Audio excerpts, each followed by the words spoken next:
I'll be giving some remarks with two views here, with the views in my capacity as being the COP27 ministerial coordinator and envoy, as well as in my other capacity at the national level as the Minister of Environment for the Arab Republic of Egypt. But the discussion is really very interesting. If Dr. Abla can allow me just for 10 minutes, I'm very interested to continue really having that interactive discussion. This morning we had our first regional economic commission in Addis was convened by the by Egypt COP27 climate champion Dr. Mahmoud Mohiuddin and our colleagues from Ministry of Foreign Affairs as well as other ministers. And the discussion was really very interesting when you come to talk about climate finance and the priorities for adaptation. But let me try to give three sets or three pillars for that discussion that would help us to be more focused for Africa. Number one, which are the challenges for climate finance in general and why Africa was not able to achieve that climate finance, whether we're talking about mitigation or adaptation. Second, what would be the priorities if we're talking about a more resilient continent? And here we're talking about financing adaptation, and I'll give some remarks on what Dr. Kevin has mentioned in that regard, and some food for thought maybe for the upcoming discussion. And third, where would be the solutions and the mechanisms that we would like to see Africa moving forward with that.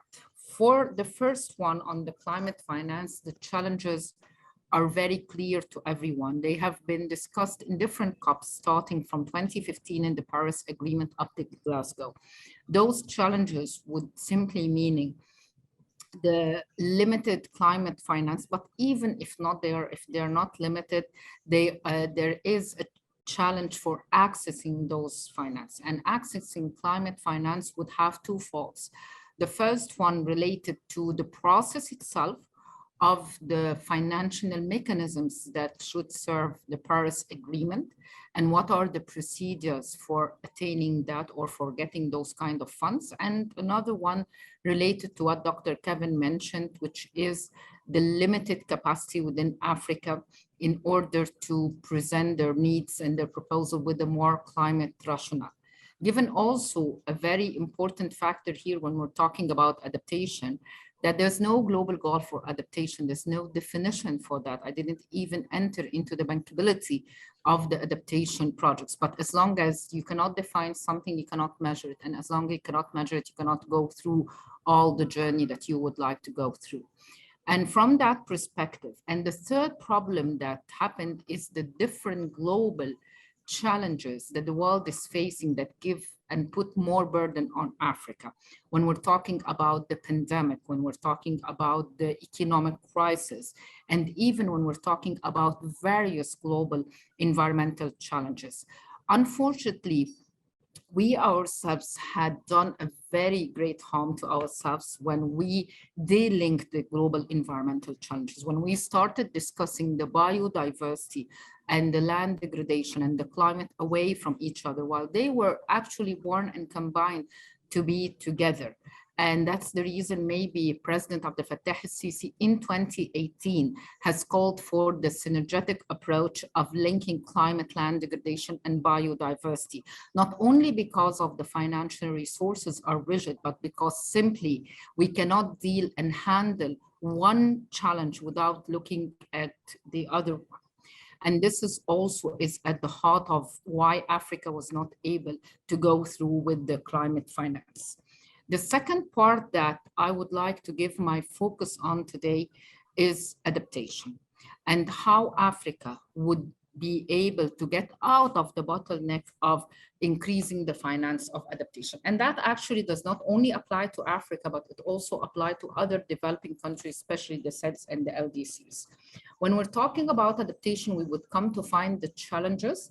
First, the definition. Second, if you don't have, we have a definition for the mitigation. All the reports of the IPCC has simply given the target of we need to keep the 1.5 alive. Before that, in the Paris, we called on the 2 degrees Celsius. So at least we have a numbers, we have a methodology on how best can you calculate the greenhouse gases. But on adaptation, when we come even to present, and this is a challenge for all countries, on a project, you are being questioned what would be the climate rationale. And the climate rationale in adaptation projects are very much subjective and they're not objective. For an example, when I come to prepare a project for the watershed in Aswan, I would need to prove how many inhabitants would benefit from that project. And that would be subjective in our assessment on how much would be benefiting from that project. And the same applies for the coastal protection and for the coastal erosion. The second thing would be the bankability.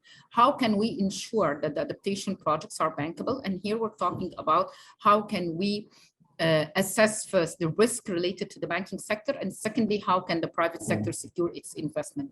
When we're talking about coastal erosion or nature protection, these are mostly projects that are funded from the public funding, and Egypt had a very good example of that. When we started our plan, Egypt's Delta, as you all know, one of the very vulnerable deltas out of the 3 deltas around the world, we started to plan correctly in a way of whatever we're doing at the part related to the shore protection, we will invest our own funding. Up to 7 billion Egyptian pound has been invested by the Ministry of Water Resources and Irrigation, with an additional co-financing from the Green Climate Fund reached $34 million in order to have those nature based solutions that would protect the vulnerable community along the shore of Damietta, of Rashid, of Port Said, of Kafr al-Sheikh and Alexandria. And by the way, that's only a pilot because this is not covering all the needs of the country. And when we're talking about another issue related to adaptation, which is food security and agriculture. Why? And that would be a question that I'd like to address to the MDB, to have that kind of interactive discussion through the excellent webinar being prepared by ECES in that regard, which is why aren't we able to make agriculture and private sector investment bankable in that part? Where would be the credit lines that would come to the small farmers to protect their crops?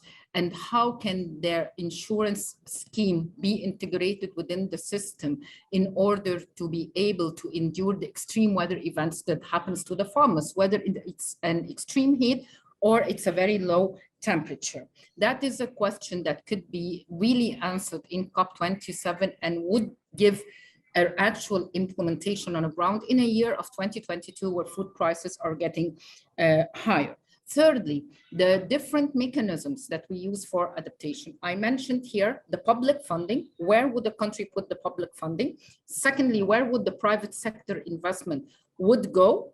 Thirdly, where would the development partners contribute in that regard?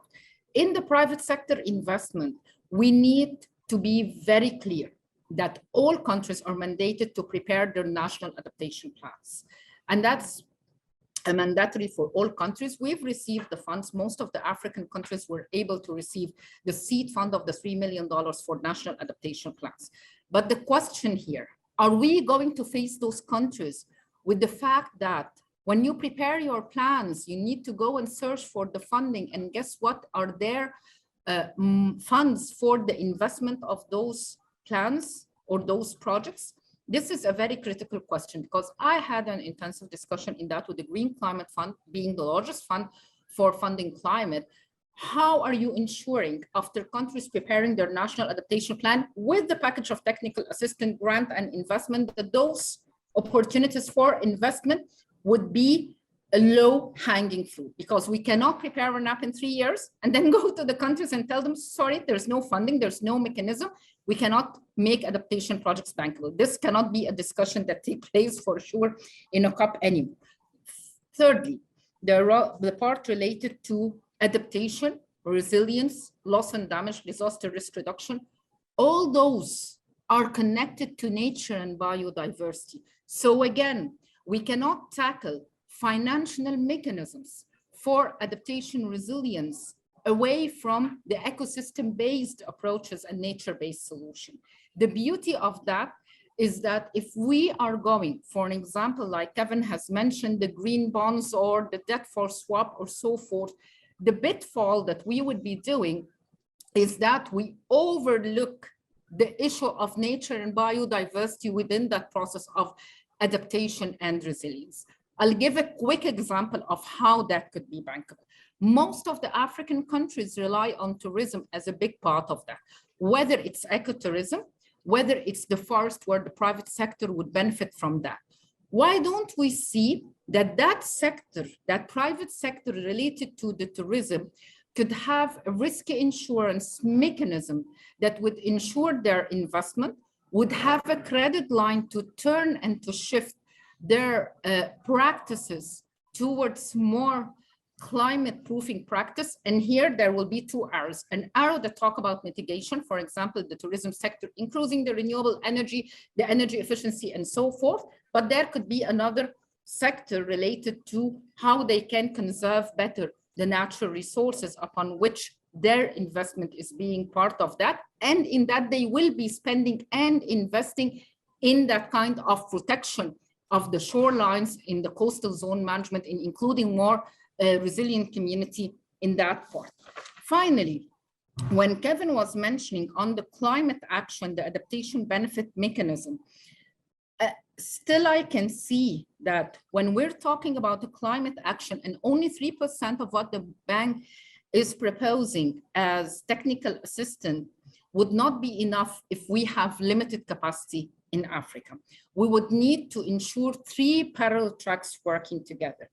A bulk of technical assistance and capacity development in Africa that would enable Africa to translate its need into actual proposal and packages for both investment and grants at the same time. Second, a pool of financial mechanism where we are collecting the success stories that happened in Africa, either at the level of the small scale, like small farmers or small fishermen, at the level of enabling environment and regulation and policy reforms, at the level of investment, like in the case of Egypt and the vast investment opportunities at the renewable energy. Collecting those stories would help shaping up that financial mechanism. Here are the things that should be done. It could be replicated and upscaled because it did prove its benefit and its success in other African neighborhood and countries. Finally, when we're talking about the carbon market, which is a very interesting topic that Kevin has mentioned among other mechanisms, where would be, this is something that we would like to discuss further. We're happy in Glasgow that we were able to finalize Article 6, but we would like to see how can the process of the share of proceeds that would come out from Article 6 would feed into the adaptation fund for more work and more finance that would be there for the content. I hope I was able to frame that kind of discussion and throw some food for thought that would help this discussion move forward. And once again, I would like to thank Dr. Abla and the CIB for convening that. And rest assured that Egypt is welcoming you all. We promise that we will be able to have a COP for implementation, a just and ambitious transition, but it will take us all to do that collectively and in the spirit of solidarity and collaboration to prove to the future generation that we are up to the challenge and the urgency of the matter of the climate fight. Thank you very much.